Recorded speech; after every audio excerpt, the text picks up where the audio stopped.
नायब तहसीलदार के बेटे को आजीवन कारावास। दहेज हत्या के प्रकरण में कोर्ट ने सुनाया फैसला। धौलपुर। करीब 4.5 साल पुराने दहेज हत्या के एक प्रकरण में अपर सेशन न्यायालय धौलपुर ने वर्तमान नायब तहसीलदार सैंपऊ के बेटे को आजीवन कारावास की सजा सुनाई है।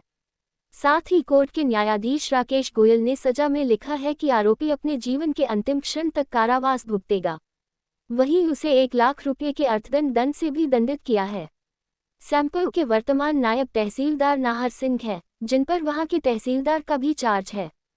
उन्हीं के आरोपी बेटे वीरेंद्र उर्फ वीर को आजीवन कारावास की सजा सुनाई गई है। अपर सेशन न्यायालय धौलपुर के अपर लोक अभियोजक मुकेश सिकरवार ने बताया कि मामला 20 फरवरी 2021 का है, जिसमें धारापुरा राजाखेड़ा निवासी परिवादी मेघ सिंह ने 22 फरवरी 2021 को राजाखेड़ा थाने में बेटी की दहेज की खातिर हत्या को लेकर मुकदमा दर्ज कराया था। रिपोर्ट में परिवादी ने बताया कि उसने अपनी बेटी प्रियंका की शादी 11 दिसंबर 2020 को वीरेंद्र उर्फ वीर पुत्र नाहर सिंह निवासी बाबरपुर हाल निवास कस्बा राजाखेड़ा के साथ की थी। शादी में 20 लाख रुपए दहेज में दिए थे। शादी के कुछ दिन तो लड़की सही रही। उसके बाद ससुर नाहर सिंह, सास विमलेश और पति वीरेंद्र उर्फ वीर आदि लोग दिए गए दहेज से खुश नहीं थे। बेटी प्रियंका को उन लोगों ने मायके से एसी, बुलेट मोटरसाइकिल और 5 लाख रुपए अतिरिक्त दहेज के रूप में मांग कर रहे थे। परिवादी मेघ सिंह ने रिपोर्ट में ये भी बताया कि बेटी प्रियंका ने जब अतिरिक्त दहेज की मना किया तो वे लोग परेशान करते थे और शारीरिक व मानसिक यातनाएं देते थे। कई बार बेटी के ससुराली जनों से मामले को लेकर समझाइश की, लेकिन वे लोग नहीं माने।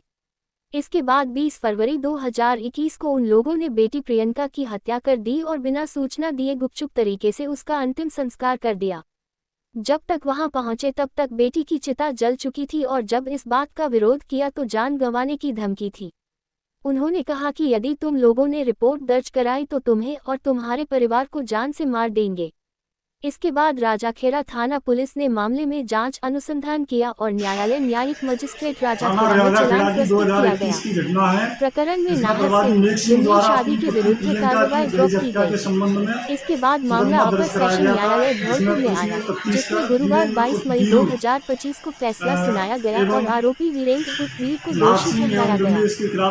मामले में कोर्ट के न्यायाधीश राकेश गोयल ने अलग अलग धाराओं में आरोपी वीरेंद्र उर्फ वीर को जीवन के अंतिम क्षण आजीवन कारावास और 1 लाख रुपए के जुर्माने की सजा सुनाई है। धौलपुर से बॉबी बख्शी की रिपोर्ट। सुनवाई कर दिनांक 22/5/2025 को फैसला सुनाया गया। इसके अंतर्गत दहेज हत्या का दोषी मानते हुए वीरू को आजीवन कारावास की सजा सुनाई गई। इसके अंतर्गत जीवन के अंतिम क्षण तक कारावास भुगतेगा एवं 1 लाख का जुर्माना, ऐसा फैसले में लिखा गया।